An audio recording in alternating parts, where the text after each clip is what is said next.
We are going to chat today about nutrition misinformation. I am going to bust some of the most common myths that you guys will see all the time on the internet, on TV, and in magazines. And I'm going to reveal the truth about these myths and fads, where they generate from, why I think they exist, and what you actually need to know about these things so that you can focus on eating better and supporting your health. The first myth we are going to get stuck into is that cortisol and high levels of cortisol cause belly fat storage. This one seems to be everywhere on the internet, and it's super frustrating because, if anything, this is one myth that I wish was true. I wish that high levels of cortisol increased body fat storage, because with this myth we end up having people believing that the reason they can't lose body fat or they can't maintain a healthy weight is because cortisol levels are high, so their body is holding on to fat. Now, if this was true, we wouldn't have anybody starving to death in the world, because if we think about some of the awful situations that go on around the world where people do not have access to food and they end up starving to death, if cortisol and high levels of cortisol resulted in your body gaining fat, then we would have just found a cure for world starvation. So I wish that this myth was true, but it's not. And what I do think is happening is that we live very high stress lifestyles, and it's so much easier to lead people to believe that high levels of cortisol are causing fat gain rather than cortisol levels are high because stress is high and unmanaged, and people are taking on more and more, which has a knock-on impact on food choices. If somebody is really stressed, the chances are they're not sleeping properly, they're not making time to plan or prepare, they're sort of flying around their day to day, with food being something that just gets pushed further and further down the priority list. So people are probably eating on autopilot, going for easy and convenient food choices, not being conscious of food that they're eating. So what we do see with high stress levels and high cortisol is that food choices are poorer. People are likely to overconsume as well because they're relying more on processed foods or convenient. And with really busy and overwhelmed brains, when cortisol and stress is higher, it's so much more difficult to think about nutritious food choices. So then people start to turn to food more for emotional reasons, to soothe themselves, to distract from the stress that they're experiencing. So stress and cortisol have an impact on our behaviours and food choices, but it's not the actual cortisol that's causing any fat gain or preventing you from losing body fat. What I do actually think is really cool, but probably frustrating for people as well, is that our bodies do not know how to differentiate between stress in 2026 and stress hundreds of years ago when we were cavemen running away from animals that were trying to kill us and eat us. So if you are surviving in fight or flight mode, your body will probably be pushing you towards higher calorie snacks, higher calorie foods, so you've got energy to survive that stressful situation because it doesn't know the difference. So that is something that can come with high cortisol levels as well. And I always think when influencers pushing cortisol reducing supplements on the internet and cortisol busting routines are telling us that cortisol levels are high, I think, how are they monitoring and managing cortisol levels? How are they tracking this? Like, it's just not possible. And if people think that cortisol levels are chronically elevated, that can be linked to certain medical conditions, and you should absolutely be speaking to your GP rather than listening to fitness influencers on the internet. The next myth we are going to delve into is that carbohydrates make you fat. Now, this has been around pretty much for as long as I've been into fitness. I remember people cutting out carbs before holidays, before social occasions to try and tighten up. And when we look into the science, it is actually very difficult to gain body fat from carbs because our bodies store carbohydrates in our muscles and in our liver, and we can store up to 700 grams of carbs, which equates to about 2,800 calories, before those carb stores overspill and we store body fat. So of course we would have to be in a calorie surplus for that to happen, but it's very difficult to gain body fat from carbohydrates on their own.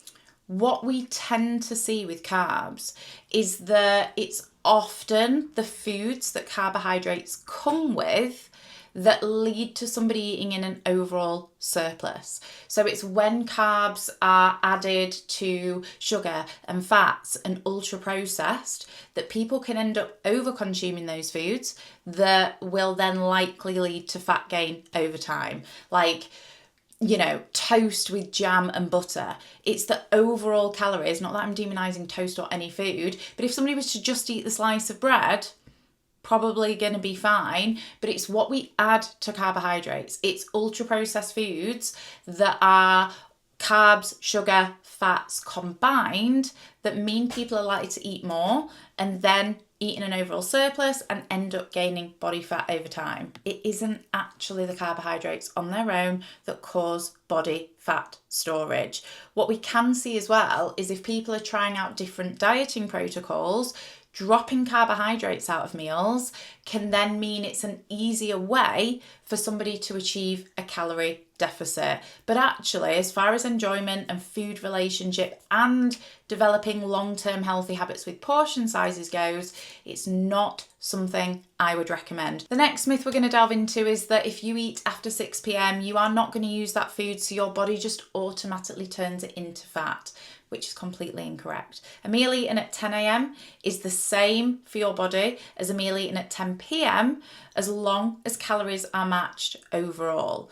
Now, what we can tend to see with this is that if people have a cut-off time to eating, that can reduce snacking on an evening, emotional eating and comfort eating, because evening times are when people are more likely to turn to food in those situations. So if somebody is having their dinner and then not eating after that point, it's going to completely eliminate those sorts of eating patterns, which can then result in a lower body weight.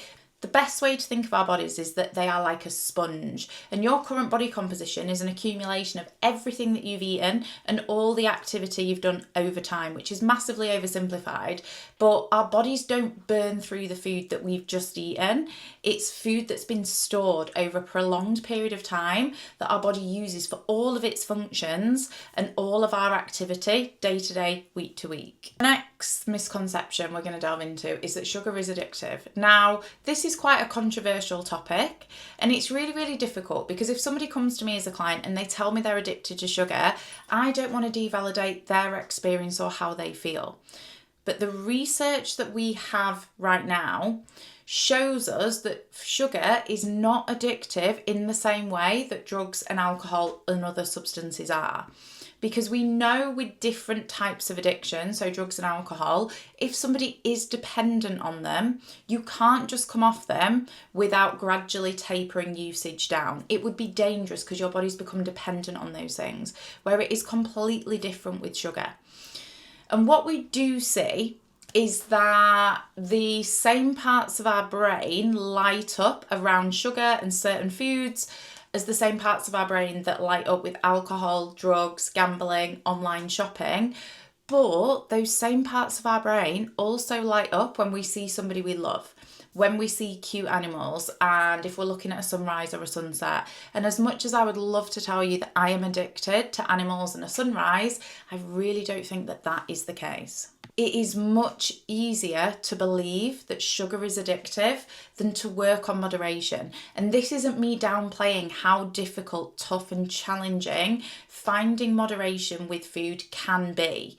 But we know so many people in the world eat sugar and aren't addicted to it. Whereas with drugs and alcohol, if somebody overconsumes those things, they are going to become dependent on them. So it just shows that sugar as a substance is completely different to alcohol and drugs. The next myth is that ultra-processed foods are going to kill you and are always detrimental for health. Now, this is food fear-mongering at its finest, and it absolutely boils my piss when we see people running into supermarkets and grabbing ultra processed food off shelves, telling you that you are killing yourself and harming your kids if you feed them any ultra processed foods at all. What we do know is that not all ultra-processed foods are created equally. So we've got to think there are some super nutritious household staples that class as ultra-processed foods. Yogurt, baked beans, bread, protein powder. These things that feature in so many of our day-to-day diets are absolutely not killing us. Food goes through vigorous testing by the Food Standards Agency to ensure it is safe for human consumption. Otherwise, it's not actually allowed to be sold. Ultra-processed foods can absolutely have their time and place within a balanced diet. If people are consuming too many or relying on too many ultra-processed foods when they don't need to be, that is when we can look at gradually reducing and being sensible about it instead of becoming obsessed and then that leading to excessive amounts of restriction. But what we do know as well is certain groups of people might end up relying on ultra-processed foods more than others to get enough of what they need in from their diet. If people struggle with affordability, accessibility to be able to buy healthy, nourishing whole foods, or if people are struggling with mental or physical health, or neurodiversity, these things can actually be barriers that would mean people end up using more ultra-processed foods than what might be optimal. We do actually support quite a lot of neurodivergent clients. And if people are autistic, for example, and they have limited food variety and struggle with trying new foods, then for an autistic person or people that have other disabilities, it might be that they rely on more ultra-processed foods and actually pick ultra-processed foods that are fortified with vitamins, minerals, calcium and protein to ensure that they're getting enough in their diet. So when it comes to demonising ultra-processed foods and saying that ultra-processed foods are killing us all, there are actually some people that require higher amounts of ultra-processed food within their diet to get in the things that they need. Remember, ultra-processed foods can form part of a balanced diet. If you feel like you are eating too many and you have the capacity, the affordability to be able to reduce them, we want to do that sensibly while knowing they are absolutely safe to consume as part of a balanced diet. The next fad that we are getting into is detoxing. Now, again, this has been around for years and years. And I remember being in my early 20s, trying detox protocols and supplements. And what is very, very frustrating is that detoxing is often pushed on people as the answer to all of their problems and the key to health and youth. And actually, it is completely unnecessary. And that is because our bodies are so incredible that we have a fabulous built-in detoxification system. Kidneys, liver, skin, lungs and intestines are all organs that naturally are working super hard day in, day out to eliminate toxins and get rid of waste products that our bodies do not need. You can support these organs by eating a balanced diet, ensuring you're getting enough fibre, staying hydrated, making sure that you are getting exercise in every single day, managing stress levels, sleeping enough, reducing alcohol and ultra-processed foods if that is required. But that is all you need to do to make sure that your body is continuing the detoxification process. You do not need to be buying detoxifying supplements, shakes, or following a detoxification program. And the last myth that we are going to delve into is monitoring your blood sugars.